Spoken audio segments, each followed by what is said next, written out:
Hello everyone and welcome to my channel, Luis El Milusos, and today we're going to be changing the inner tube or repairing an inner tube inside of this bicycle tire.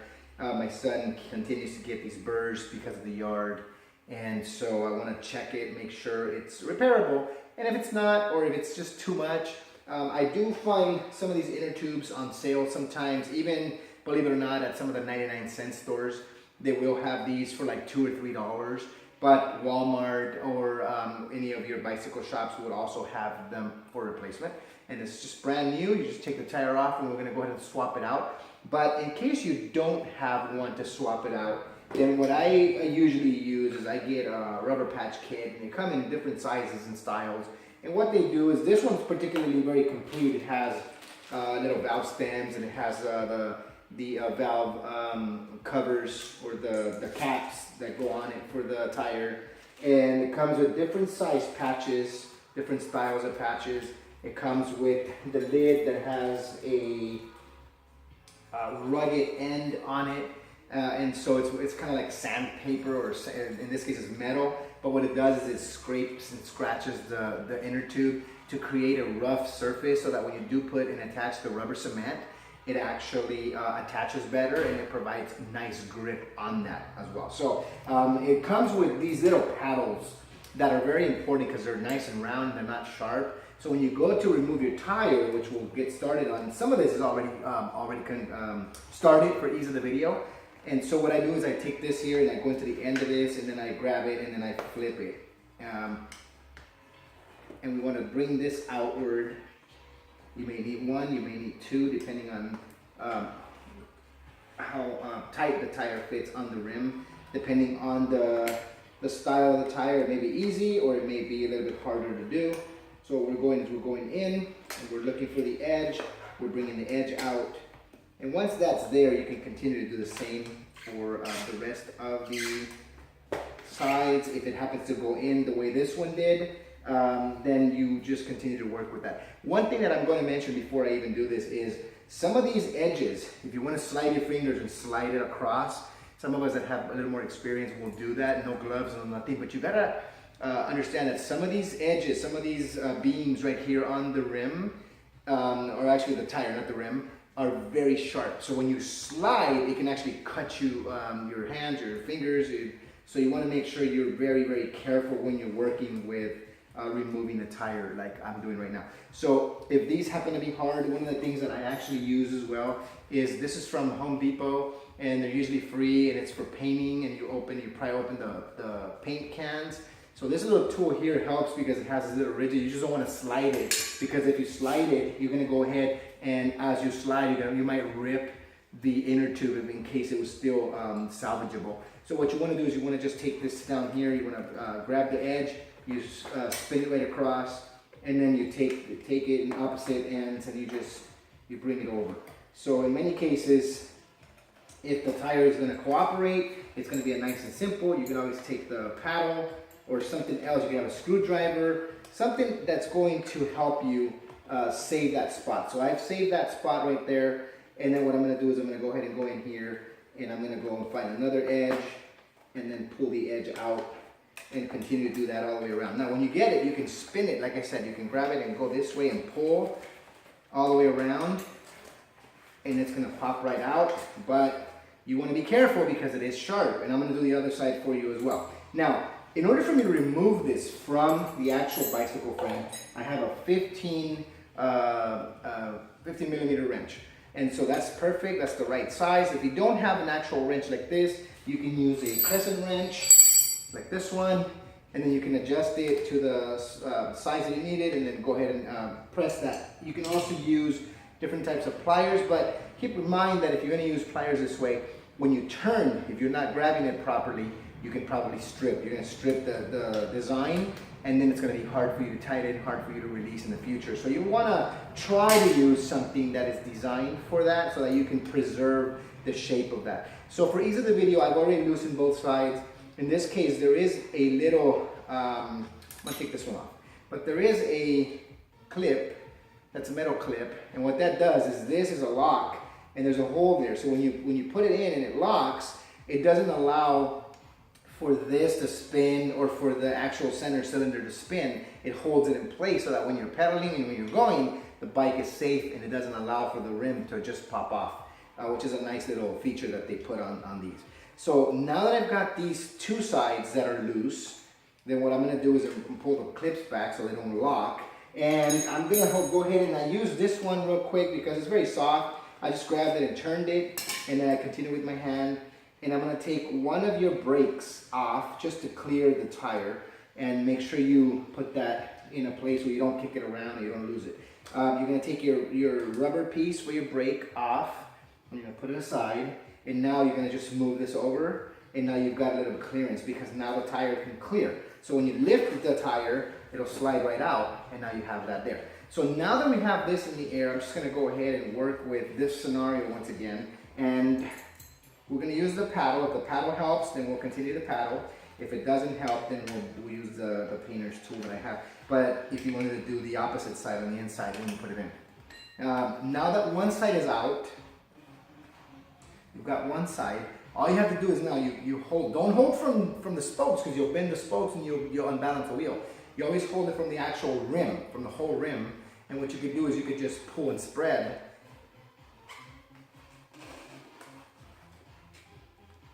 And so some of the tires, like I said, may be tight, maybe fitting a little bit tighter on the rim. But if you just keep moving and you just keep sliding across, the tire will come off. Okay. Of course, this cap is already off, so it's easy for you to actually remove that. Okay. So we're going to go ahead and now we're going to go ahead and pull this out. I still feel some air in here, and what I had done in the past is I had used an old inner tube to create somewhat of a protection over that other inner tube since I had already replaced it once. But even with this second inner tube that was as a liner to protect that one, this one still seems to have been flat. However, I do feel that this still has air, and so this one actually turns out to be good. It's just because it hasn't been used for a bit, it was feeling very, very flat, and it's just not holding that. So what we're going to do is we're going to go ahead and test it. And the way that you test it is you fill your sink in the bathroom or the kitchen, you fill it up with water, you plug it, and you fill it up with water. And then you put air into the inner tube, and then what you're going to do is if this was the sink, you're going to put this in and let the water cover it. And if you see bubbles coming out, that means that there's a hole and the air is coming out. So what you do is you spin it, and you spin it slowly, and you go around, make sure the valve is in the water. And then what you do is you're going to spin that around, and the water will be covering every section as you spin it around. If you don't see any bubbles, then it's good. But if you see bubbles, then that's going to be where your hole is at. So now, if you were just replacing that, let's say this was flat, it doesn't work, it's no good, then you take your brand new one, and what you're going to do is you're going to remove that cap that comes with the valve, and you're just going to slip it in. You're going to put it into your tire, and then you're going to go ahead and line it up to your rim. You're going to go and slide this in and put it in place. And be patient. There's no rush when you're working with items like this. The more patience you have, the better you're going to have the outcome. Now, you can line it up at that point if you want, if you're real meticulous and you say, oh, I want the valve to be where the brand of the tire is, or I want the valve to be where, the inflation is. It's your choice. I prefer to have my valve lined up where my PSI is. So it tells me how much air I need to put into this tire maximum. And I always line that up with that because when I take, if it's needing air, then I know automatically when I go to that section, I don't have to be looking for it. I just put my air pump and inflate it, and it tells me right there, boom, 40 PSI in this case. So what you do is now that you have that, you take your rim.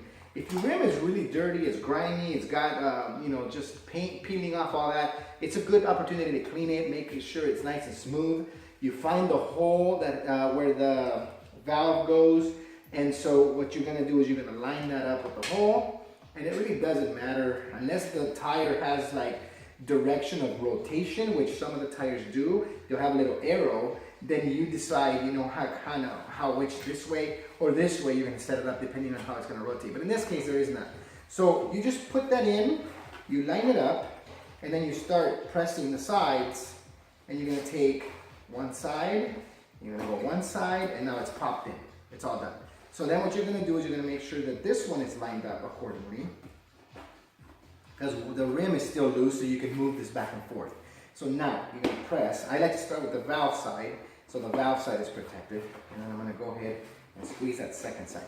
Now, once I have about 3/4 of the wheel, that's where we're going to go. Sometimes you're able to just pop it in. If you just take both, you get it about 3/4 of the way, one thumb, you move it right there, and then you start pressing up, and then your tire actually slides right in. If it didn't want to slide in, then you take your little tool, and then you go ahead and you pop it in, and then you've got yourself your tire ready to mount. Now, to put it back together, you do the opposite. You take this in, and you squeeze it a little bit, slide it in.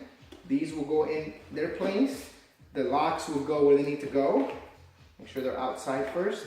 And then you just put them in their hole, where they go, and then you tighten it up. In the end, what you're going to do is you're going to reattach your brake. You slide it in from the top to bottom, and it'll be nice, and there you go. Now, the brake does have a wear pattern, so wherever you're braking, it'll be lower, and then the other side, if you want to spin it, you could spin it to even it out, or if you want to leave it this way, you could leave it the way where it's wore down to the rim. So it just depends on how you want to do it. In this case, I'll put it back how it was, and then you just attach your washer, and then you attach the little nut to it, and you tighten it, hand tighten it, and then in the end, you're going to take the wrench, and you're just going to give it a quick but firm, not too strong, just a little tight so it doesn't come off. And that's it. You tighten these up, and you put air, and you're all set as far as being able to ride your bike. Now, let's say that you had your inner tube, and it's flat, and I'll do it with this section since this is already flat and cut and all that. So if you had a hole, let's say that's where your hole was, you tested it in the water, and you found a hole right in this section right here, right? You're gonna mark it.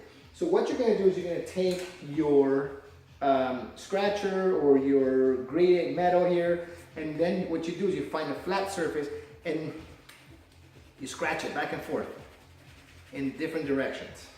And you just scratch it, and create a section that's going to be very scarred, and you're going to see lines going through it. And if it's not rough, you scratch a little bit more. So you don't want to scratch it to where you get rid of the entire rubber material from the inner tube, but you do want to scar it. You want to scar it. You want to scar it to a point where it's going to be rough, and that way when you use your rubber cement, you're going to put rubber cement on it, and then when it's applied, you just wait a moment. You wait a little bit, and then it's going to start drying out. Let it dry out a little bit. Wait, don't do it while it's fresh. You have to give it time to start drying. When it dries out, you take your patch, whichever size patch you want, and what you do is you go ahead and you peel the sticker, and then you position it on it, and then you squeeze it, and then you press it, and make sure that that rubber cement is grabbing all the ends, and you just wait, and you leave it there. You could put a book on top, you could put a rock on top, you can take whatever, just leave it there for a while till it dries out real nice. When you come back, it's going to be attached, and you're not going to have anything peeling on that end. If a corner is peeling, anything like that, you risk the air coming out anyway. So once it's all done, then you just put a little bit of air just to test it out. You put air in it, you go to the sink, you position your inner tube again, you fill your sink, and then you stick the tube into your sink so the water level covers it, and you start spinning it and double checking the tube. I like to check everything in double anyway. But you get to the point where you patch, and then you let it sit there for a little bit and see if any bubbles come out. If you don't have any bubbles, you've done everything perfect, you've succeeded. If you still have bubbles, you've got an issue because now you didn't attach it properly. So you may have to repeat the process either with the same really, really dry patch or another patch. But it has to be absolutely dry. Can't have any residue, can't have any rubber cement still sticking on it, nothing. It's got to be nice and clean. When you're all finished with that and you're satisfied, you do what I showed you here. You go ahead and you put it back in. Now, One thing that I actually should mention to you before you attach that inner tube back on your tire, super important that we do this, because otherwise it's going to defeat the purpose of you replacing this, and then you're going to be stuck with getting more flat tires, which I actually have encountered in the past.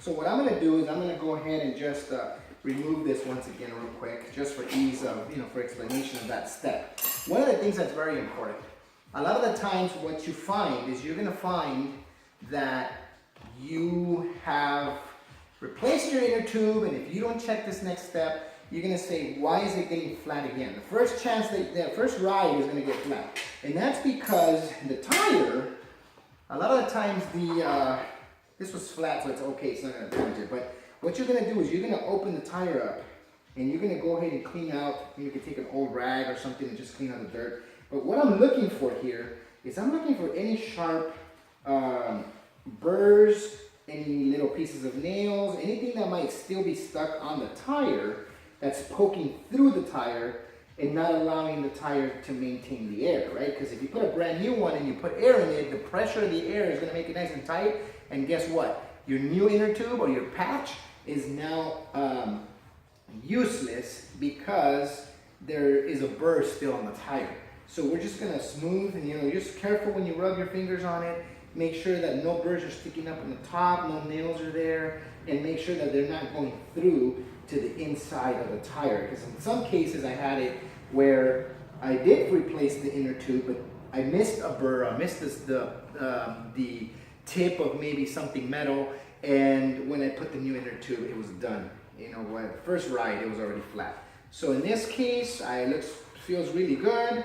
There's nothing here that's going to be damaging it. I do see on the outside a little piece of a burr that's still sticking here, but it's not going through to the tire or to the inner tube. So I'm just going to pry it off for my peace of mind, and just make sure that if I spot something, I test it. You can use a screwdriver, a little knife, a blade, whatever you guys want.